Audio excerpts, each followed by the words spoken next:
It's a privilege to be here today to discuss a critical area of oncology, head and neck cancers, including oral cancer.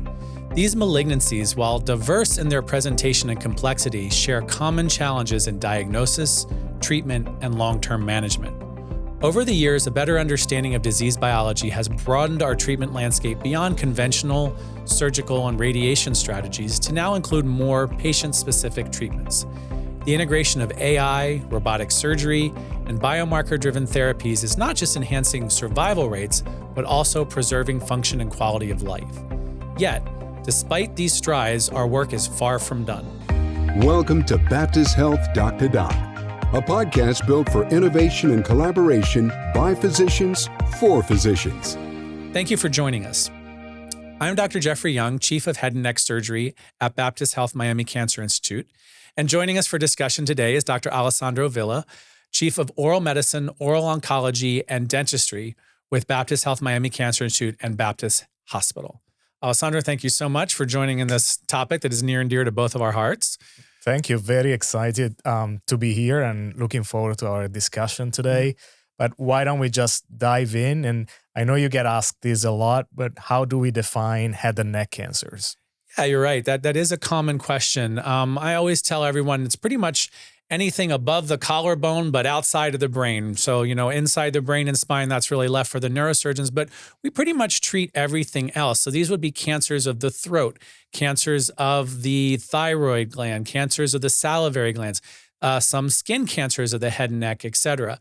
But today we're going to be concentrating a little bit more on oral cancers and what we call mucosal cancers. And those come from the lining of the upper aerodigestive tract. So the throat, the mouth, the tongue, et cetera.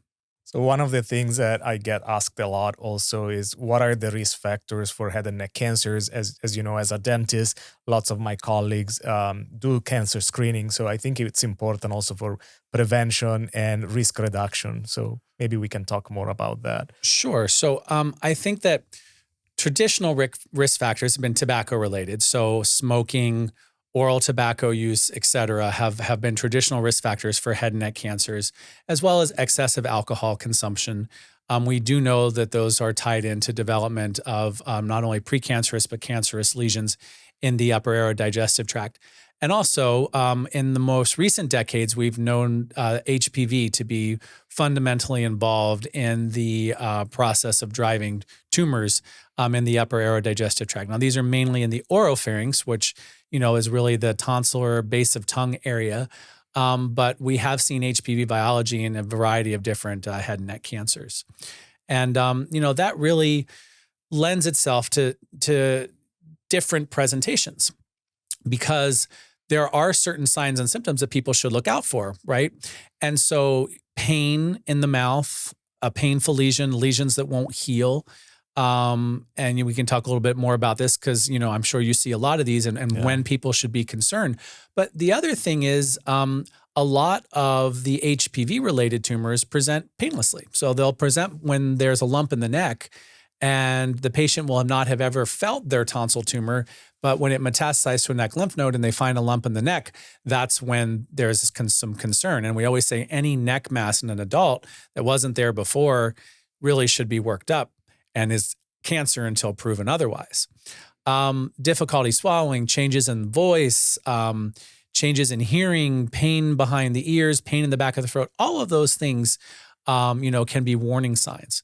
But in your area of expertise, I'm sure you see a lot of oral lesions. And what really makes you concerned when you see an oral lesion that will have you worried that it might be cancer? Yeah, that's a great question. There's some red flags that everybody should be aware of. An ulcer that doesn't heal, a sore that is persistent, a mass that develops over time, and a variety of these oral cancers actually develop from what we call oral potentially malignant disorders. And in particular, in the US, there is one that is the most common, and it's present in about 4% of the population, depending on the study that we consider, which is leukoplakia. And leukoplakia is defined as a white plaque that doesn't go away, so it's persistent. In the mouth, a lot of lesions can be white, but Typically, leukoplakia has certain clinical characteristics that include demarcation of the margins. The tongue is the most commonly affected site. And a large proportion of oral squamous cell carcinomas, which is the most common oral cancer, arise from precancerous lesions like leukoplakia. So if a patient presents with a white spot or an ulcer that doesn't heal in 2-3 weeks, a biopsy becomes necessary. And unfortunately, we have been seeing an increase in oral precancers as well, which also translates in an increase in tongue cancers, for example, in the US, in North America in general. And the diagnosis is with an incisional biopsy.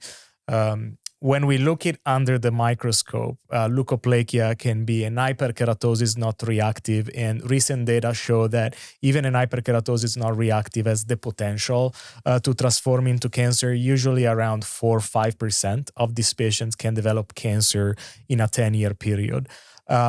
Mild, moderate, and severe dysplasia are more common, and the higher is the grade of dysplasia, the higher are the chances for patients to transform into squamous cell carcinoma.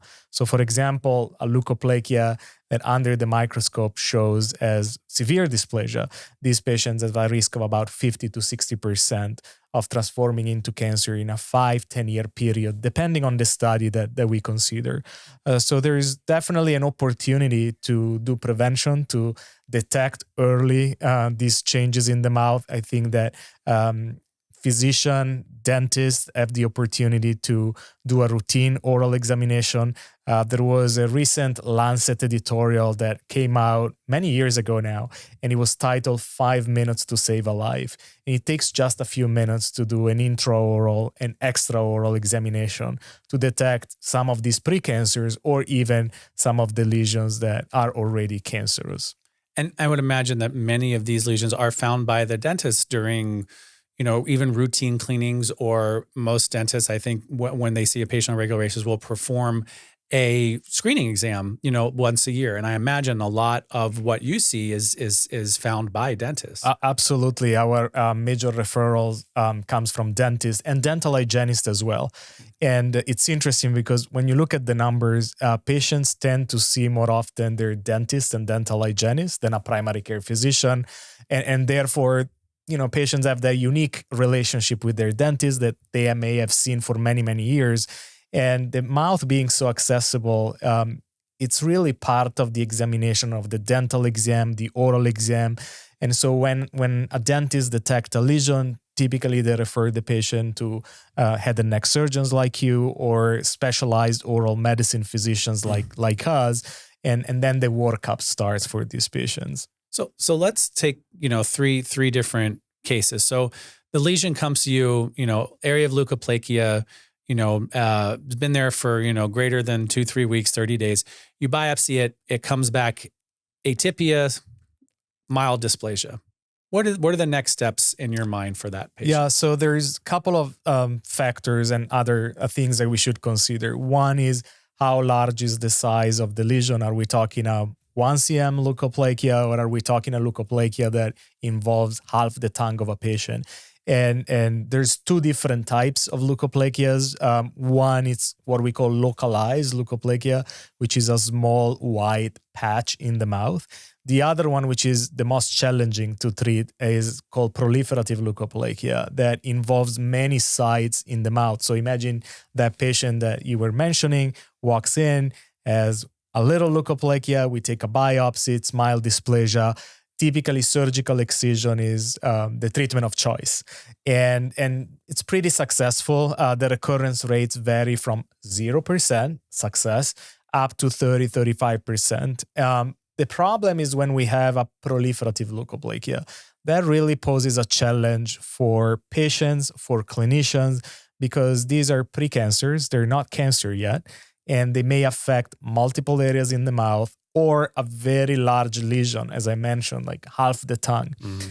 So in that case, there's different approaches. One is what we call active surveillance. So patients are seen every 4 to 6 months, and they may undergo a 1-year biopsy to make sure that the lesion has not progressed. Mm-hmm. There's laser ablation, which is something that you and I do, and we collaborate. It's a team effort many times for these patients, which is a good option to laser ablate, CO2 laser some of these lesions, although they can also recur because there is a genetic predisposition. And then more recently, there are some new treatment options available with topical chemotherapeutic agents. Imiquimod is one of them. There's a couple of studies now that they show some promising results in the treatment of some of these lesions. So it's definitely an area that it's evolving. There's a lot of research going on, and we are hoping to find an effective treatment option for our patients. And I think that's very important because, as we mentioned, these lesions tend to recur.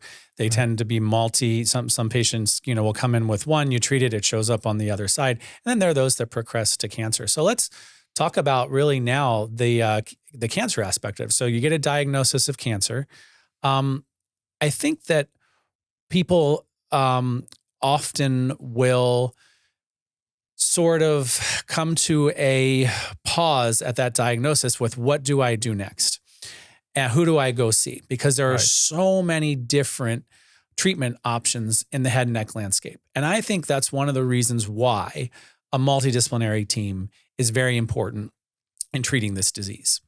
And, I think it's amazing that we have such access to a multidisciplinary team, because as you're talking about critical areas of anatomy, right? So patient's tongue, that's where they speak, their communication, eating, taste, all of these things. Your upper airway is responsible for breathing.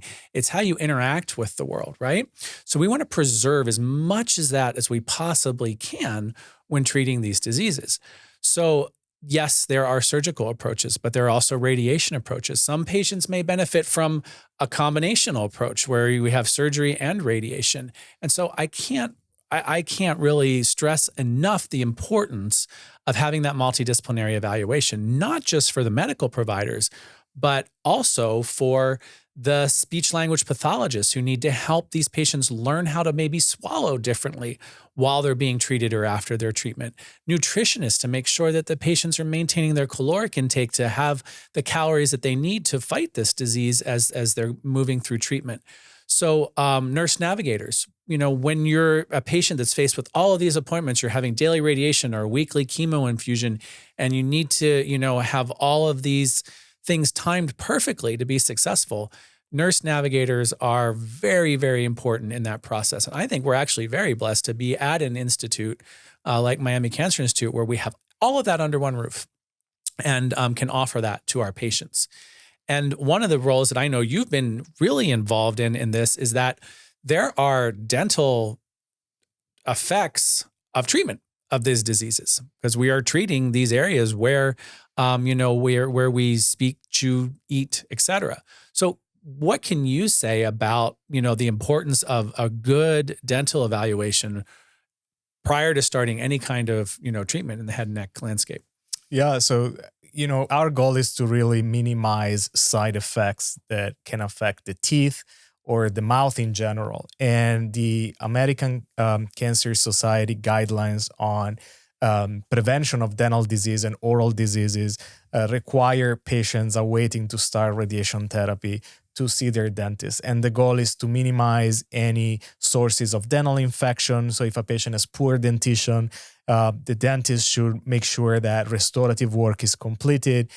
Teeth with poor prognosis are extracted before starting chemo or radiation, because radiation specifically can cause problems to the jaw bones. It's a complication that we call osteoradionecrosis, which can develop spontaneously, but most cases are really triggered by a surgical procedure like a tooth extraction in a patient following radiation therapy. So actually at Miami Cancer Institute, we have developed a program for our patients to see their local dentist. We provide educational guidelines for the community dentist to prepare these patients in an effective way, in a timely manner, so that they can start their cancer therapy as early as possible. And we also provide consultation during treatment for our patients. And unfortunately, many of the new treatment options, including radiation, targeted agents, come with side effects that affect the mouth of our patients.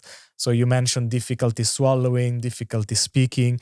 Dry mouth is a very common side effects from radiation therapy and can be very morbid for the patient, because if somebody doesn't have saliva, taste is affected, the speaking is affected, patients complain of difficulty swallowing. So it has a big impact on the quality of life of patients that underwent head and neck cancer treatment. And you currently have a study on that, right? Looking, trying to reverse some of the effects Yes, of dry mouth or xerostomia. We have an open clinical trial, which is a multi-site, and we are looking to, with gene therapy, to restore the function of the salivary glands that are compromised following radiation therapy. So I'm curious to see how the results will be in the future.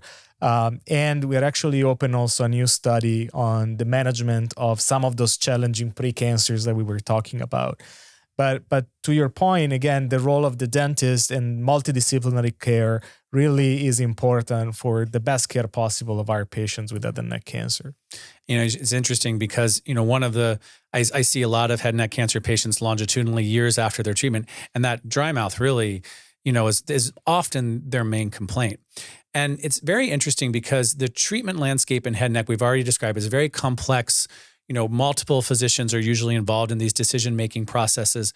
Initially everything was treated with surgery, and these surgeries were extremely morbid. You had to, divide somebody's jaw, move it out of the way to get to the base of the tongue. You remove the base of the tongue, people couldn't speak very well. They had to have tracheostomies, hospital for weeks. And so, when radiation started to grow and become an alternative treatment, a lot of people just swung away from that surgery and went straight to radiation. So you had this many decades where radiation alone was what treated everything. Very few surgeries were ever done. And then you started getting more advanced modern surgical techniques that allow surgery to be done without the tracheostomies, without the 2-week stays in the hospital. And one of the biggest ones that, I'm very intimately familiar with is transoral robotic surgery. So, we have these surgical platforms, these robotic surgical platforms, which basically provide better visualization. They get small tools into a hard to reach area and make you able to see it better. Well, that's perfect for the back of the throat, right? So this was an easily adaptable, surgery. Again, these instruments were not designed for head and neck. They are now, but the initial instruments were designed for abdominal surgery, et cetera. But the head and neck surgeons saw the utility of this advanced visualization, being able to see around corners, and you can use it to remove tonsil tumors, base of tongue tumors, et cetera, with minimal morbidity in the right patients. And so that has taken off, and we offer that in our practice, and we have the newest robot that's actually the single port robot. It's actually the only robot that's FDA approved for transoral robotic surgery. And we're lucky to have that in our practice at Miami Cancer Institute. But interestingly, these patients tend to be those HPV positive patients we've been talking about because the disease behaves differently. It tends to respond very well to treatment. It tends to be more surgically accessible in most cases, but there are some that are beyond where surgery can reach and get treated with radiation and do very, very well. And so I think, that is one of these advances that we've been lucky to have. You shared another one, laser surgery. So laser surgery has been useful in the upper airway for a while, but I think, you mentioned these patients with this proliferative leukoplakia, right? We're not necessarily dealing with cancer, but we're dealing with a potential for cancer, and we want to control it without creating a significant morbidity. So having the availability of the CO2 laser to ablate that tissue, like you said, up to 33% recurrence rate, but you and I have both seen patients that have come out of laser surgeries and had, no recurrence. So I think that these technologies really allow individualized approaches to treatment. I don't know if you have any more comments on the laser aspect for leukoplakia, but it's a relatively, newer concept. It's been around for a while, but it's been tested and tried and true in the literature. Yeah, and I think that the healing also following a laser ablation is faster in some cases for this patient. And for proliferative leukoplakias that are so challenging to treat because of the multifocality of the actual precancer, I think the laser is a great approach, especially if the patient has a precancer of the tongue, a precancer of the buccal mucosa that are easily accessible, far from the teeth. And we're doing a lot of these cases together. It's a multidisciplinary care again. And the goal is really to prevent the malignant transformation of these precancers. Yeah. And we're going to step a little bit outside of our comfort zones for this next segment. I'm a surgeon, you're a oral medicine specialist, but one of the most, I think, greatest advances that we've seen in the past decade is the ability to more target treatments. Now, we talked a little bit about targeting the surgical patient because of these surgical techniques we have. Now, radiation. I don't deliver radiation. You don't deliver radiation. Right. We deal with the side effects of radiation, but radiation can be profoundly helpful to our patients. And I think one of the radiation advancements that we've seen recently is really proton radiation. Proton, from my experience with our radiation oncologists, provides a very targeted radiation where they can avoid some of the what I call, collateral damage, right? Yep. So we all know radiation has collateral damage because when you radiate an area, it has to go through those tissues and it affects everything in the area. So that's what gets you the dry mouth, right? Because those salivary glands get hit. So protons allows a little less collateral damage. It's great when you only want to treat one side because it tends not to flow over to the other side like other forms of radiation. And again, that's something that they will often take into consideration with our patients, that we have this availability for protons. And if it's helpful, or if it's going to make a difference, or it's going to potentially reduce side effects, then they will offer it. The other side of things is the medical oncology side. Right. And I think that immunotherapy has really been one of the most talked about things in all forms of cancer. And I do a lot of melanoma and skin cancers, and immunotherapy is pervasive in melanoma and does very, very, very well. Unfortunately, we haven't seen the results of immunotherapy in head and neck tumors that we have seen in other sites like melanoma. And again, I think there's a lot of ongoing clinical trials, ongoing research, and we maybe just have not reached the right combination or the right decision-making strategy for that yet. But there is one area, and we just wrote a consensus statement that's going to be published in the literature here shortly, about neoadjuvant therapy using immunotherapy. Now, this is something that is for patients with very advanced disease, where maybe they're surgically resectable, but the surgery will be morbid, or maybe they're surgically not resectable. And you give the patient immunotherapy, see if there's a response. Maybe it shrinks significantly, and maybe it completely goes away. And then you decide, do we radiate? Do we do surgery? So we're giving an added layer of potential treatment and potential tumor response to the patients. And I think that is something, as these clinical trials continue to progress, that we're going to see a definite, usefulness in treating some of our more aggressive tumors. And again, it doesn't work for every patient. I think that's where we need to figure out, how do we either combine it with other therapies, or what do we need to do more genomic analysis to find out if that potential tumor is going to respond or not. So we have some homework to do, but I think that's a very promising area. Interestingly, immunotherapy has its consequences as well. And you've seen some of those in the dental aspect. Yeah, so definitely it has changed the landscape of how many cancers are treated. You mentioned melanoma, potential also for metastatic head and neck cancers.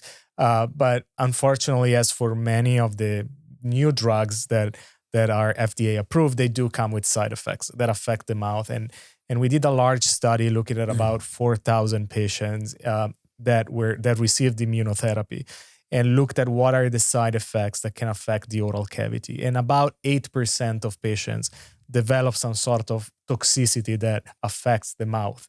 And the most common, once again, is hyposalivation. So a reduction of the saliva and the salivary flow in our patients, a common side effects that we already talked about from radiation therapy. We see it also with immunotherapy. Interesting. And this is because of an autoimmune destruction of the salivary glands. The second most common are mucosal lesions, which is different from the conventional oral mucositis with the large ulcers that you see from radiation therapy or chemotoxic regimens. In immunotherapy, the lesions that affect the mouth are similar to an autoimmune disease that we call lichen planus. So patients develop white reticular changes, almost a spider web, erythema, so redness of the mucosa, pain. A small subject of patients develop lesions that resemble erythema multiforme, so like crusting of the lips, very, very painful. This is a smaller subset of patients. And the third most common side effects of immunotherapy is taste changes. So patients may complain of a metallic taste, difficulty eating regular food because of the taste changes. Again, it's 8 out of 100 patients, but still very, very morbid. And we are here to help these patients. And so we follow patients who develop side effects. We help them, and typically they do pretty well. And after the discontinuation of the agent, some of all these side effects also resolve. And again, multidisciplinary care, we need to talk with our medical oncologist colleagues, and we really work hand in hand to ultimately improve the quality of life of patients with head and neck cancers. So as our time is, coming to an end, I think one of the topics that I'd like to close out with is something both near and dear to our hearts that we've worked on a lot together and as well with different societies. And it's often a question we get asked by our patients, but also our family and friends. How do you prevent this? What can you do to prevent this disease? Now, we already talked about the importance of oral screenings, right? Right. Seeing your dentist, primary care on a regular basis. There are community health offerings where, head and neck screenings are offered to the community. Baptist does them, and we participate in those. The other one that I think is often overlooked, we talked about HPV and HPV driving some of these cancers. Now, there's a way to prevent HPV. It's a simple vaccine, a vaccine that's offered to all 9 to 11-year-olds. That is a cancer prevention vaccine. And I know I have done a lot of work with the American Cancer Society. I don't know if you want to speak on to this as well, but we can't enough stress the importance of HPV vaccination. You agree? Absolutely. I mean, we talked about it. Over 70% of oropharyngeal cancers are HPV related. About 3 to 5% of mouth cancers are also HPV related. And so we have only 2 cancer prevention vaccines that are approved. One is the one against hepatitis B. The other one is against human papillomavirus. It's safe. It's effective. Millions of doses have been already given. And it not only prevents oropharyngeal cancer, it prevents also many others, right? And interestingly enough, in some states in the US, dentists can administer the vaccine to prevent these HPV-related cancers. And in those states where we are not allowed to vaccinate patients, we can still discuss with patients. We can discuss the importance of a cancer prevention vaccine. And this is given up to the age of 26 years. But after consultation with the primary care physician, patients at risk can also receive it up to the age of 45, either in 2 doses or 3 doses, depending on the age. But I think it's amazing. We have a cancer prevention vaccine. Why shouldn't everyone get it? Why isn't everyone in line, right? That's right. And, and pharmacists can give it, and you can get a prescription from your PMD, go to a pharmacist, get the shot if your provider doesn't necessarily have it, in an adult practice, et cetera. And for the children, the vaccination rates in children, if you look at Australia where they have a 95% vaccination rates, there are HPV-related diseases that they do not see or have not seen in 5 years. And that just goes to show the power of, when you have these high vaccination rates, the elimination of these diseases, HPV-related diseases and cancer. And I really hope that's in our future. I've always told people, if I get put out of business because you eliminate the cancer that I take care of with good vaccination rates, then I think we have a win for the world. Absolutely. And one last thing, because everybody talks about AI, right? So we've been talking about these lesions. There's so many different types of lesions in the mouth, so forth and so on. Can AI be useful in helping the average Joe determine what might be worrisome and what might not be? How does AI play into screening? Yeah, there's a lot of research right now on this, a lot that we learned from dermatology using AI. But again, the mouth is easily accessible. So now there are tools in which you can take a photograph and the machine algorithm gives a differential diagnosis. Again, still in research. It's not used in clinical practice, but I think that this tool will become fundamental as a screening tool in the community. Even a practitioner that is not familiar with mouth lesions eventually will be able to take a simple photo with the smartphone, upload it into the app that has an AI algorithm and generates a differential diagnosis. So I think this is an area that is rapidly evolving. We are actually doing a study on it even at MCI, so more to come on this. Right.